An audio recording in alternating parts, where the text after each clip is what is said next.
السلام علیکم ورحمۃ اللہ وبرکاتہ۔ الحمد للہ رب العالمین والصلاة والسلام علی سید المرسلین، اما بعد فاعوذ باللہ من الشیطان الرجیم، بسم اللہ الرحمن الرحیم۔ برادران عزیز و معزز خواتین، آج کی اس نشست میں سورۃ الفرقان کی آیت نمبر 17 سے آیت نمبر 20 تک تمام آیات کا ترجمہ و تفسیر پیش کرنے کی سعادت حاصل کی جائے گی۔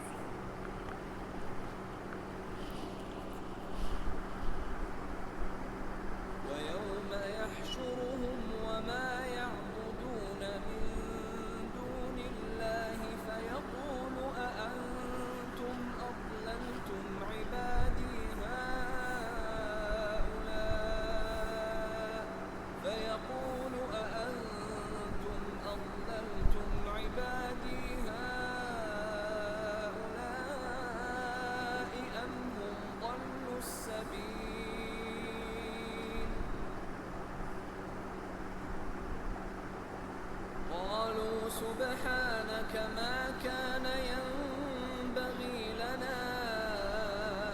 أن نتخذ من دونك من أولياء ولكن متعتهم وآباءهم حتى نسوا الذكر وكانوا قوما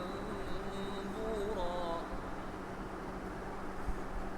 فقد كذبوكم بما تقولون فما تستطيعون صرفا ولا نصرا ومن يظلم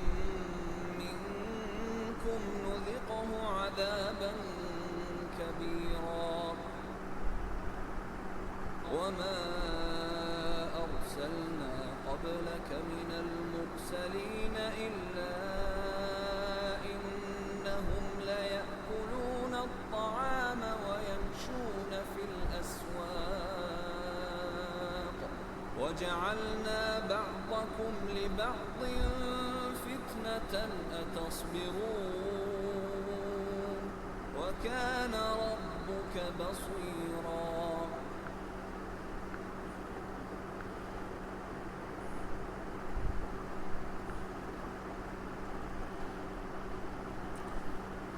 اور جس دن وہ انہیں اور جن بتوں کی اللہ کے سوا عبادت کرتے ہیں ان کو جمع فرمائے گا تو ان بتوں سے فرمائے گا، کیا میرے بندوں کو تم نے گمراہ کیا یا یہ خود ہی راستے سے بھٹکے تھے؟ یعنی جس دن اللہ تعالیٰ مشرکین کو اور ان کے باطل معبودوں کو جن کی یہ اللہ تعالیٰ کے سوا عبادت کیا کرتے تھے جمع فرمائے گا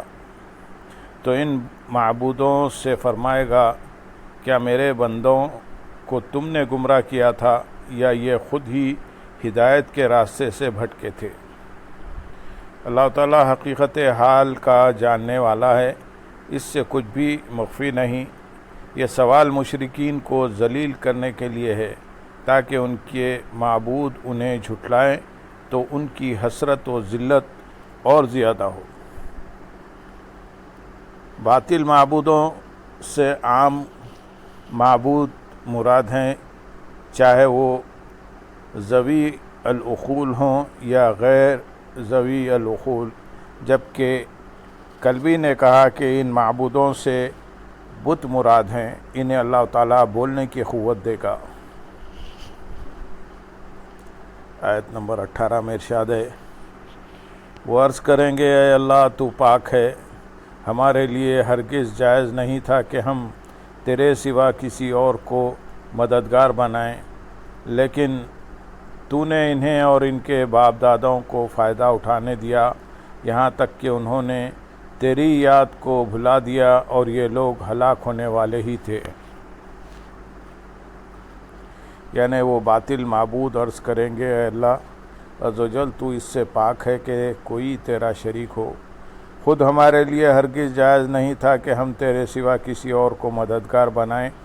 تو کیا ہم کسی دوسرے کو تیرے غیر کو معبود بنانے کا حکم دے سکتے تھے؟ ہم تیرے بندے ہیں، لیکن تو نے انہیں اور ان کے باپ داداؤں کو دنیا سے فائدہ اٹھانے کا موقع دیا اور انہیں اموال، اولاد، لمبی عمر، صحت و سلامتی عنایت کی، یہاں تک کہ یہ غفلت میں پڑے اور انہوں نے تیری یاد کو بھلا دیا اور تیری نعمتوں کو یاد کرنا اور تیری آیتوں میں غور و تدبر کرنا چھوڑ دیا، اور انہوں نے اپنے برے اختیار کی وجہ سے ہدایت کے اسباب کو گمراہی اور سرکشی کا ذریعہ بنا لیا، اور یہ لوگ تیری ازلی خزاں میں ہلاک ہونے والے ہی تھے۔ آیت نمبر 19 میں ارشاد ہے، تو بے شک ان جھوٹے معبودوں نے تمہاری بات کو جھٹلا دیا، تو اب تم نہ عذاب پھیرنے کی طاقت رکھو گے اور نہ اپنی مدد کر سکو گے، اور تم میں جو ظالم ہے ہم اسے بڑا عذاب چکھائیں گے۔ جب کفار کے باطل معبود جواب دے لیں گے تو اللہ تعالیٰ مشرکوں سے فرمائے گا، اے مشرکو، تم نے اپنے معبودوں کو خدا کہا اور انہوں نے تمہیں جھوٹا کر دیا، اب یہ بت نہ تمہاری مدد کر سکیں گے نہ ہم کریں گے، اور نہ تم ایک دوسرے کی مدد کر سکو گے، اور تم میں جو ظالم یعنی کافر اور کافر گر ہے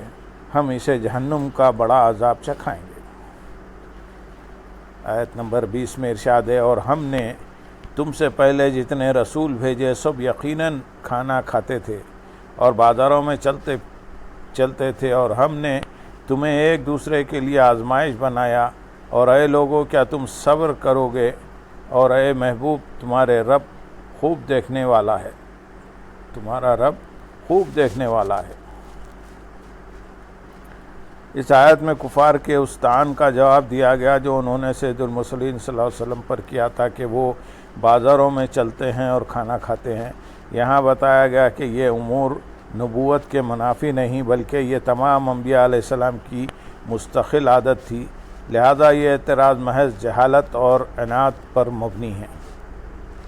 اور ہم نے تمہیں ایک دوسرے کے لیے آزمائش بنایا۔ اس آیت کے شان نزول کے بارے میں 3 قول ہیں۔ نمبر 1، امیر لوگ جو اسلام لانے کا ارادہ کرتے تھے تو وہ غریب صحابہ اکرام رضی اللہ تعالیٰ عنہ کو دیکھ کر یہ خیال کرتے کہ یہ ہم سے پہلے اسلام لا چکے، اس لیے انہیں ہم پر ایک فضیلت رہے گی،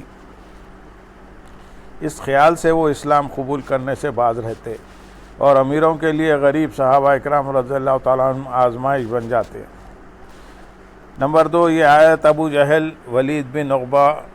عاص بن وائل سہمی اور نضر بن حارث کے بارے میں نازل ہوئی۔ ان لوگوں نے حضرت ابو ذر، حضرت عبداللہ بن مسعود، حضرت عمار بن یاسر، حضرت بلال، حضرت صہیب اور حضرت عامر بن فہیرہ رضی اللہ تعالیٰ عنہ کو دیکھا کہ پہلے سے اسلام لائے ہیں، تو غرور سے کہا کہ ہم بھی اسلام لے آئیں تو انہی جیسے ہو جائیں گے، تو ہم میں اور ان میں فرق کیا رہ جائے گا۔ نمبر 3، یہ آیت مسلمان فقراء کی آزمائش میں نازل ہوئی جن کا کفار قریش مذاق اڑایا کرتے تھے اور کہتے تھے کہ تاجدار رسالت صلی اللہ علیہ وسلم کی پیروی کرنے والے یہ لوگ ہیں جو ہمارے غلام اور اذل ہیں۔ اللہ تعالیٰ نے یہ آیت نازل کی اور ان مومنین سے فرمایا، کیا تم اس فخر و شدت پر اور کفار کی اس بدگوئی پر صبر کرو گے؟ اور اے حبیب صلی اللہ علیہ وسلم، تمہارا رب عز و جل اس کو خوب دیکھنے والا ہے جو صبر کرے اور اس کو بھی جو بے صبری کرے۔ اس آیت سے معلوم ہوا کہ دنیا کا مال نہ ہونا اور غربت کا شکار ہونا اللہ تعالیٰ کی طرف سے ایک آزمائش ہے۔ ایسے موقع پر صبر کا دامن مضبوطی سے پکڑنا چاہیے۔ اس جگہ ہم 3 احادیث ذکر کرتے ہیں کہ اگر غریب اور مفلوق الحال مسلمان ان پر عمل کر لے تو انشاءاللہ اللہ عز و جل انہیں صبر و قرار نصیب ہو جائے گا۔ نمبر 1، حضرت ابو ہریرہ رضی اللہ تعالیٰ عنہ سے روایت ہے، رسول کریم صلی اللہ علیہ وسلم نے ارشاد فرمایا، جب تم میں سے کوئی شخص اس کی طرف دیکھتا ہے جس کو اس پر مال اور شکل و صورت میں فضیلت حاصل ہو، تو اس کو چاہیے کہ وہ اپنے سے کم درجے والے کی طرف دیکھے جس پر اسے فضیلت حاصل ہے۔ نمبر 2، حضرت ابو ہریرہ رضی اللہ تعالیٰ عنہ سے روایت ہے، حضور اقدس صلی اللہ علیہ وسلم نے ارشاد فرمایا، اپنے سے کم حیثیت والے کی طرف دیکھو اور جو تم سے زیادہ حیثیت کا ہے اس کی طرف نہ دیکھو، کیونکہ یہ عمل اس سے زیادہ قریب ہے کہ تم اپنے اوپر اللہ تعالیٰ کی نعمتوں کو حقیر نہ جانو۔ تیسری حدیث حضرت عبداللہ بن عمر رضی اللہ تعالیٰ عنہما سے روایت ہے، رسول اللہ صلی اللہ علیہ وسلم نے ارشاد فرمایا، 2 باتیں ایسی ہیں جن میں وہ پائی جائیں تو اللہ تعالیٰ اسے صابر و شاکر لکھتا ہے، اور جس میں یہ دونوں خصلتیں نہ ہوں اسے اللہ تعالیٰ صابر و شاکر نہیں لکھے گا۔ نمبر 1، جو شخص دینی معاملات میں اپنے سے اوپر والے کی طرف دیکھے اور اس کی پیروی کرے۔ نمبر 2، دنیاوی امور میں اپنے سے نیچے والے کی طرف دیکھے اور اللہ تعالیٰ کا اس بات پر شکر ادا کرے کہ اسے اس پر فضیلت دی۔ اور جو آدمی دینی امور میں اپنے سے نیچے والے کی طرف اور دنیاوی امور میں اپنے سے اوپر والے کی طرف دیکھے